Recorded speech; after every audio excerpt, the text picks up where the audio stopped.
dahil kilala nyo na kami. Alam nyo na ang struggles namin. Kilala nyo na kung sino nagbibigay sa amin ng motivation. Kami rin naman yun. Ngayon, pag-uusapan naman namin ang aming mga plano sa buhay. Kung ano ang kahihinatnan namin after namin graduate. Anong mantra namin. At kung ano pa, bahala na kayo. Welcome to The Comeback Diaries! Dahil nabanggit ko na, anong plano niya? Totoo. In terms of profession, kung wala kayong plano sa profession, anong plano ninyo na lang sa buhay? Simulan natin. Ayaw mo yan? Parang ayaw. Profession. Ako pala rin. Gusto ko talaga mag-mix. DJ. DJ. Gusto ko talaga mag-mix. Ano ba? Mix. VJ. VJ. 2023. Mga kanta-kanta. Sorry. DJ Ayan. Sorry. VJ. Si Donnie. VJ yun. Gusto ko talaga mix kasi, kaya ako nag-journalism kasi gusto ko talaga mag-mix. So, kasi, ano yung mga privileges nila? Totoo. Mga pumuputang artist, sila mag-interview. Kung magiging VJ ka, ano pangalan? VJ Noah. Maganda na. VJ lang naman. Bagay, diba? VJ naman. Diba? Bagay. Yun talaga yung gusto ko. Kaya talaga ako pumasok sa ano na to. Actually, gusto ko abroad. Pero masaya din naman ako sa Jordan. Kasi pwede naman din. Pwede naman din? Pwede naman din? Pwede naman din. Ayun. Kahit Jordan, pwede mo ano. Pwede rin naman din. Hindi ako ganun. So, if hindi man pala rin, siguro kahit sa field lang. Pero anything na, ano yun, sa niche ko, like entertainment, kasi feeling ko hindi ko kaya like hard news and stuff. So, yung energy ko, feeling ko mas sweet siya for like an entertainment segment. Sana, Lord, kung papalarin, mix talaga. Or like anything. Yeah. Ako, marami akong gustong gawin sa buhay. Pero hindi ko alam kung ano yung career path na susundan ko. Kasi, LM pa lang ako, architecture na talaga sa akin. Kaso, yung nagplano ako mag-shift, wala na, puno na yung slot sa SEA. Kaya yun. So, kung susundan yung career path sa journalism, siguro editorial cartoonist sa isang pub or animator sa mga dream ko na studios like Marvel, Disney, or DreamWorks. Ayaw kong anime. Or Mamatay! Bapak. Demon Slayer. Sa mapa. Ayun, mga so, basta inline siya sa skills ko pare kasi basta alam mo masaya ka sa ginagawa mo, syempre okay yun. Amen. Totoo. Bakit pa ganun? Kasi ganun dapat. Hindi ko na close. Hindi na lang. Speaking of gusto mo yung ginagawa mo, ano yung ginagawa mo. Ako kasi mahilig talaga ako sa photography. Wala lang akong enough na gamit, pero kung magkakaroon, gusto ko talaga magkaroon ng sapat na gamit. Kasi gusto ko siyang talagang maging, hindi profession, pero parang isa siya sa mga pwede kong maging plano na parang hindi naman siya doon ako maging independent, pero feeling ko, wala kasi akong ano sa Noah, entertainment, gano'n. Jose, boses, gano'n. Basta ako, parang wala, parang gano'n. So yun, parang wala akong skills na special para sa akin. Hindi parang kumaga yung tapos yun na agad, gano'n. Wala, so parang feeling ko, pag nagkaroon ako ng parang photography yung parang gusto kong pero kung talagang profession, naiisip ko ngayon, kaya magturo. Ganun, parang na ano ko. Isa yun sa mga nagiging parang pinag-iisipan ko pa. Feeling ko, isa na siya sa mga nagiging unti-unti kong plano. Pero ngayon, hindi ko pa rin pinag-assure. It's okay. Great news. Wala naman nagmamadali. Yeah, minamadali. At least kahit pa paano, alam mo kung ano yung gagawin mo. Para malaman ko ano ba yung, para hanapin ko ano para sa'yo yung ginagawa ko. Ako, hindi ko nakikita yung sarili ko sa career in the long term, siguro. Kasi, una sa lahat, hindi Jorn yung una kong choice na course. Kumbaga, hindi siya yung forte ko talaga. Mahina ako into writing. Sobrang onti ng mga vocabulary words na alam ko. Like, wala pa ata sa 10 Grabe naman. Ay, naman. Nasisimula tayo. Patama lang. Sorry. Kidding aside, ayun. Yung gusto ko kasi talaga, kaya lang naman ako pumasok sa ako. Kasi bata pa lang, gusto ko talaga maging actor. Ako? Gusto ko yung ako gagawin. Manguha ako ng Barnacles doon. Pero ayun, ang gusto ko kasi talaga nga, kaya rin nga ako lumipat pero kasi gusto ko abroad. Pero hindi ko siya nakuha.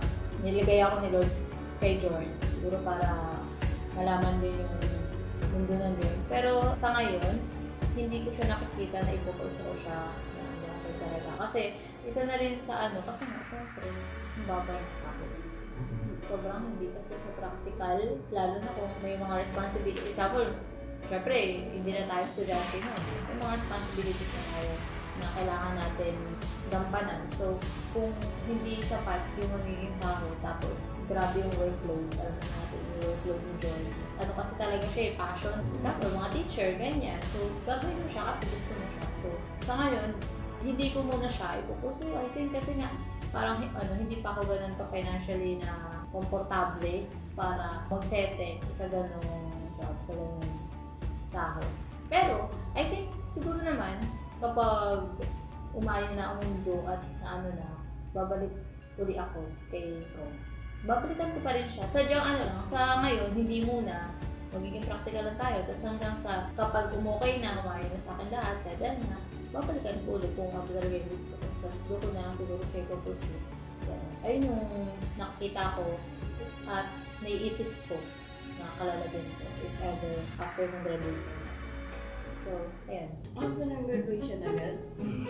Ayaw ko yung Pahinga muna. Pero in terms of profession, gusto ko maging writer sa isang fashion magazine or maging photographer. Kasi ko rin siya, hobbies ko din siya. And feel ko, mag-enjoy ako doon. Halata naman. Yeah. Based sa Instagram mo. Feel ko kung sa field naman, like, kung magiging like reporter or writer, feel ko okay naman siya kasi nai-enjoy ko naman pag andun na. Pero at the same time, yung workload nga, baka hindi ko kayanin. So, kung praktikalan, baka na lang, playback operator. Joke lang. Malaki bigayan doon. Yeah. Pinakamalaki daw yun. Yeah. Tandi. Sorry na wala. Plano ko. Plano mo. Anong plano mo? Dahil ang mga pangarap para magkatotoo, kailangan may plano. Ikaw, anong plano mo? Honestly, medyo undecided. Kasi nga, in the first place, wala naman dapat ako dito.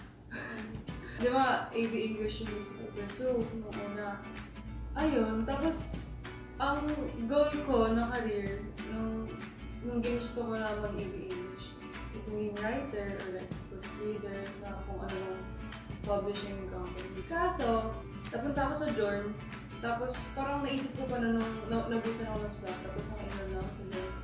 Tapos sabi pa ako na, it's a sign na baka dito talaga ako. Kasi parang na-redirect na ako ulit. Nung elementary ako, nung junior high. Kasama kasi ako sa Campus Jorn. Campus journalist ko. Lumalaban din ako sa competition, gano'n. Pero parang di ako doon nakafocus. So nung napunta ako sa Jorn, sabi ko, parang it's a sign na baka dito ako na. Well, fast forward to today. Parang hindi ko pa rin sure kasi parang burnt out ako ngayon. So ngayon, ayoko maging writer. Napapagod ako doon. Hindi ko talaga kaya.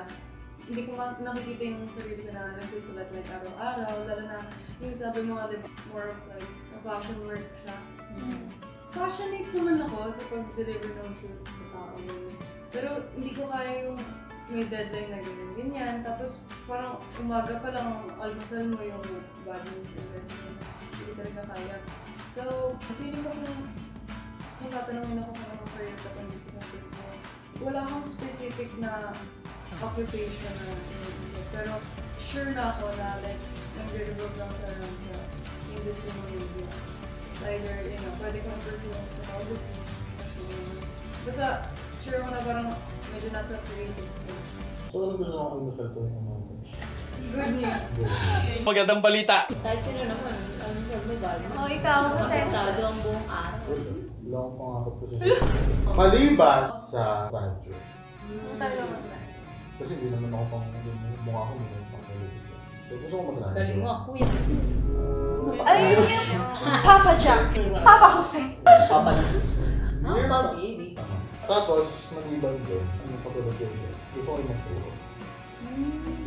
Hindi kasi sa akin magturo, bakit sa akin naman. Visit ka. Masyado yung yun.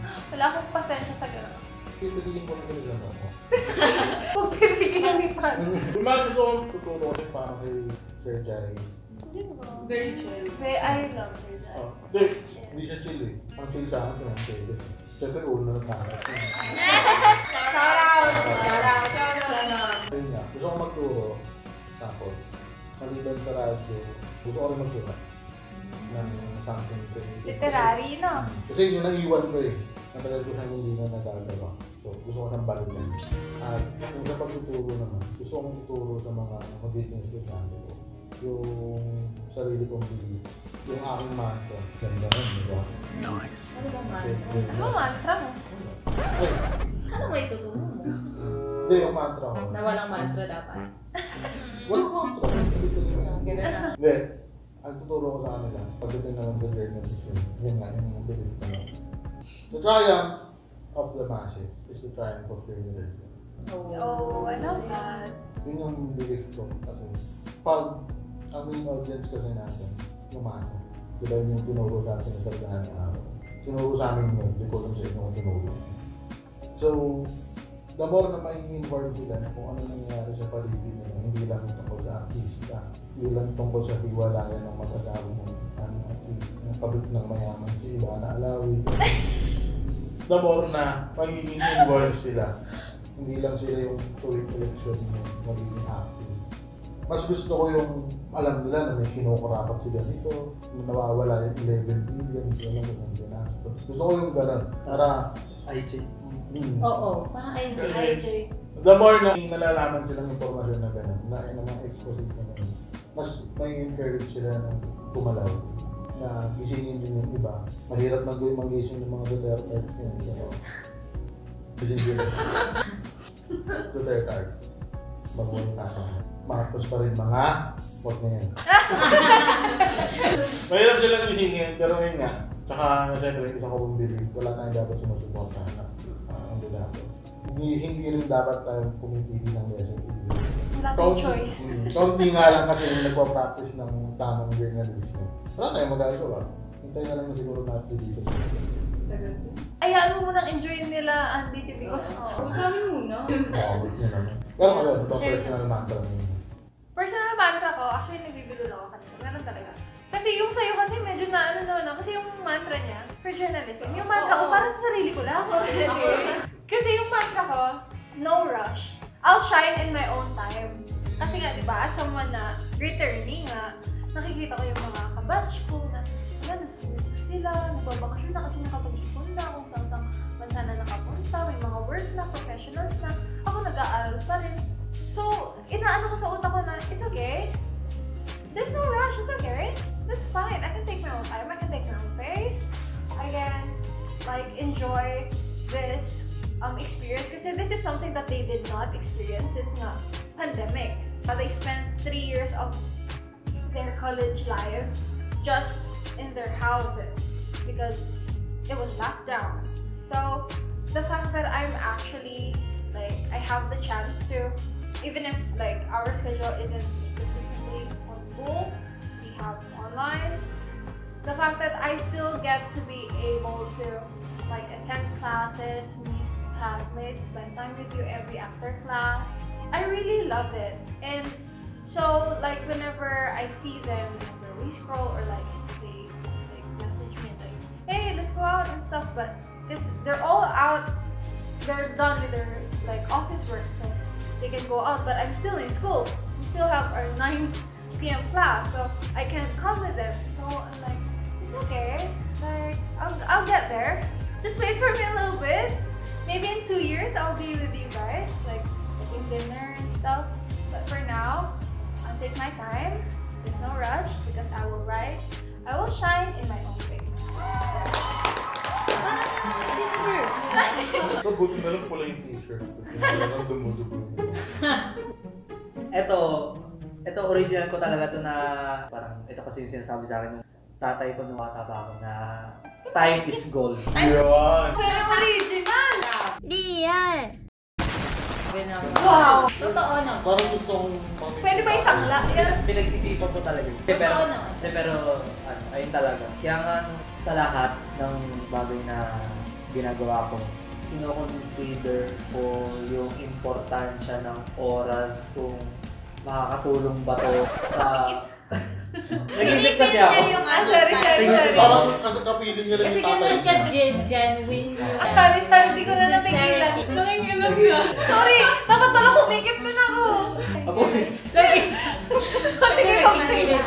ayun, so parang kung mapapansin nyo, kapag ka nagko-commit ganun, mabilis ako maglakad or kapag ka basta pag mga ganun na bagay or kapag ka may mga assignments ganun, ginagawa ko agad kapag kakaya kasi yun nga, binavalue ko yung time. Tapos, syempre, hindi lang naman yun sa aspect basta yung ginagawa ko na yun makakatulong sa akin. Yung time na yun, worth ng time. Ang nila makapaniwala yung sa bilis maglakad. Kasi parang ilang beses na natin siya nakagawin. Tsaka mabagal ka rin kumain. Mabagal ka rin magsalita. Oo, bagal ka magsalita. Bagal ka kumilos. Oo. Kasi ano eh, siguro pag mag-isa ako, lahat ng ginagawa ko Mabilis. mabilis. Oo. Ah. Pero, kasi Hindi. Baka para sa'yo mabilis na yun. Kasi wala kang kasama. Ako din yun, natanong ko lang. Curious lang. Ikaw ba? Mantra mo. Ang mantra ko or quote na like lagi kong inaano sa isip ko. Base sa mga naging experience ko kasi doon ko na-realize na what's meant for me will find me. Kasi sa dami ng naging nangyari sa akin na halos mabaliw-baliw ako nung nag-stop ako. Tapos parang feeling ko yun na yung parang biggest disappointment na nagawa ko or nabigay ko sa mga taong nakapaligid sa akin. Kasi proud sila na kung nasan ako noon before ako tumigil. Tapos nung pagbalik ko, parang sabi ko, ay, parang ibig sabihin dito talaga ako. Ring, ring. Who is it? Destiny? Parang PUP ba talaga yung para sa akin? Ganun. Kasi nung nag-stop ako, iba naman talaga yung bala ko ng pasukan na school. Tapos hanggang sa minsan yung mga pagpa-process ko, konting oras na lang yung natitira sa akin. Tapos biglang natutuloy pala. Ganun. Tapos parang alam mo lahat ng ito, parang iikot muna tayo sa PUP. Kasi halos lahat ng mga naging process ko para makapasok sa PUP at makabalik ulit sa PUP. Hindi nyo, parang una ka maiisip, hindi naman, parang hindi pa to para sa akin, bakit ako pinapahirapan, parang gano'n. Tapos sa sobrang hirap ng mga nangyari, ganyan. Tapos parang maiisip mo, hindi ka para doon. Tapos biglang, doon ka pala talaga. Doon ako pala talaga. Yung mga kinakwento ko nga sa mga, mga pagkikwentuhan ko kung paano ka nakapasok sa PUP. Simula pag-exam, pagkuha ng voucher, lahat yon halos last minute. Pero, nasan ako ngayon nandito. Nandito pa rin ako sa PUP, parang gano'n. Kahit ano yung mangyari pa ma-experience ko. Kung talagang para sa akin yun.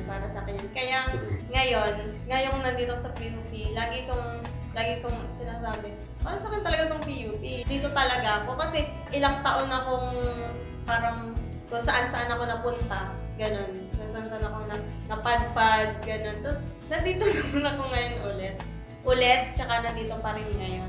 So, what's meant for me will find me. Always.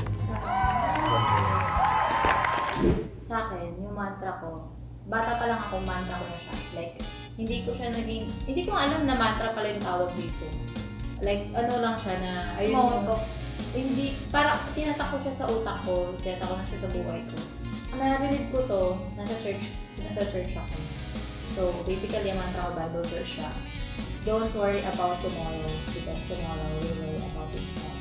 Anong Matthew 6 verse 24.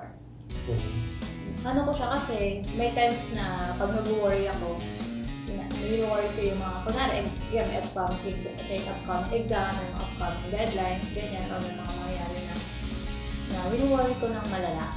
To the point na na-stress na yung sarili ko, ganyan. At hindi lang naman sa mga ganun, hindi lang naman sa akats. Personal life din na mga pressure na iniisip ko yung mga mangyayari sa akin in the future. Tapos, hindi ko siya inaalala, it's just, parang natiklik lang siya, bigla lang siya pumapasok sa utak ko na, ay okay. Tapos, pag kumakalma na ako, dun lang ako napapakalma na okay. Hindi ko kailangan i-pressure yung sarili ko na tagtagin yung sarili ko para sa susunod na araw na hindi ko naman alam kung aabot ba ako dun. So, bahala siya sa buhay niya, mag-worry siya dyan. Ang i-worry ko kung nasan ako ngayon, kung anong buhay meron ako ngayon, kasi every minute counts. So, ayun yung dating sa akin ng Bible verse na yun. Kaya kapag may mga problema or may mga problema, ganyan, mga stress na dumating sa buhay ko, ganyan. Inaano ko lang yun na chill lang. Chill lang talaga. Chill lang ako na pag may mga possible na dapat tututusin, malaking problema eh. Yung personally, mga financially, sa bahay, ganyan. Malalaki yung problema namin. Pero ang chill lang namin. Kasi parang hindi lang ako yung may gantong mantra sa amin. Pwede ko pa. Naka-center na siya sa amin na hindi namin kailangan i-worry kung ano yung mga deals, ano yung mauubos na yung stock, may mga dadating ng mga bayarin, ganyan. So, hindi namin sila kailangan to-worry kasi hayaan lang sila. Just go with the flow kasi God will provide naman sa mga expenses natin. So, if ever ganun, effective siya sa akin kasi ayun lang talaga nagpapakalma sa akin kapag na-stress ako. So, more of a present person than futuristic. Oo. Kuwari, pag may exam, diba sabihin, bakit parang wala akong nararamdaman? Diba sabihin, bakit parang hindi ako nakabahan? Nonchalant. Kasi, before naman kung anong mangyayari, as is na lang, ganyan. Kasi, hindi naman yan mangyayari dahil kasalanan ko eh. Yung magiging resulta, if ever, yung magiging result negative or hindi ko magugustuhan, that doesn't mean nakasalanan ko yun. Pati yung mangyayari sa future, effect, i-result yun ng gagawin mo today. Parang gano'n. Pag ako gusto ko gumawa ko in the future, huwag ko siyang alalahanin na dapat future may ako, may ganito-ganyan ako. Huwag ko isipin yun. Ngayon ko siya magtrabahuan, ngayon ako mag-focus, yung ngayon. Kaya nasabi, diba, today, parang i-value natin yung today. Kasi, kaya nga natin siya tinawag na present. Kasi, it's a gift. Master Uber. Tsaka, sayang din kasi if mag-worry ka ng mag-worry para sa future mo, you're not living your life. Totoo. Hindi mo ma-enjoy. Kasi nga, worry ka ng worry sa future mo na wala pa naman. Like, live your life. It will come. Hindi na kumbaga, ikaw lang mismo nag-absorb ng negativity sa buhay. Kumbaga, may choice ka naman kung paano mo i-handle yung stress. May choice ka. So, nasa sa'yo na yan kung paano mo i-handle. Kung may mga simple, may mga small na difficulties. Kunwari, may mga aberya, kahit nasa labas ka, kunwari, nasira yung LRT, mga ganyan-ganyan, may mga aberya, wala kang biglang kumula, wala kang kaya. So, chill lang. Doon, sasabihin ko, yan, wala na naman eh. Pero deep inside sa utak ko, ang chill ko lang, sabi ko, okay lang, umulan siya, bahala siya. Hindi, chill ka lang talaga yung maulan. Ganun lang. Yung playlist mo, chill ba yun? Chill ba? Yeah. Uulan. So, ayun, yung mantra ko, pag gano'n, kaya ano lang tomorrow ang worry sa sarili. Bahala siya dyan. Tama. The problem for tomorrow will be Angel tomorrow's problem. If Angel dun, hindi ako. Medyo nalito ako dun na. Akin, yeah, chill lang. Go with the flow. Yung sa akin, take the risk or lose the chance. Lose the chance. Take the risk or lose the chance. Isa pa, together. Take the risk or lose the chance. Kasi gusto ko embrace yung opportunities. Hindi ikaw yung opportunity. Hindi ikaw. Tapos, In-embrace. Ito yung opportunity. Oh, in-embrace mo na. Siya pala yung Literally speaking. Tapos ma-overcome yung fear of failure. Actually, yeah. Kasi big thing yun sa akin. Like, paano, hindi ko pa, hindi. Kasi kanina. Kasi yung problema sa akin, mag-overthink na yung utak ko, what if, I fail. Wala pa. Oo. Nung parang senior high school ata, tapos nung nag-transfer tayo. Kasi diba, walang kasiguraduhan kung makakapasok kami. Kasi hindi nga, walang slot na yung BAJ, tapos yung sa broadcasting. So, yun yung tinatak talaga sa utak ko, take the risk or lose the chance. So, yun yung nakapag-save sa akin sa ilang mga challenges na ang ganda ng opportunity talaga na nakuha ko. Tapos, yung sister ko, nag-ask siya sa akin, ano ba, like, feel mo talaga, chance mo na yun, like, opportunity, yung pag binigyan ka ng opportunity, titake mo ba talaga, or like, what if hindi ka pa ready, ganon. Tapos sabi ko sa kanya, feeling ko, binigyan tayo ng opportunity ni God para sa bagay na yun, kasi ready na tayo. Kailangan mo lang talaga mag-take a step, kasi pinangunahan ka ng fear mo. Kasi isipin nyo, bakit ka representan dyan ng isang opportunity kung hindi ka ready, di ba? Take the risk or lose the chance. May Gandhi, anong mantra mo? That's that pretty girl mantra. Mantra ko is, great things never came from comfort zones. So, palagi ko siya, that's really good. inisip. Medyo similar siya din kay Yeah.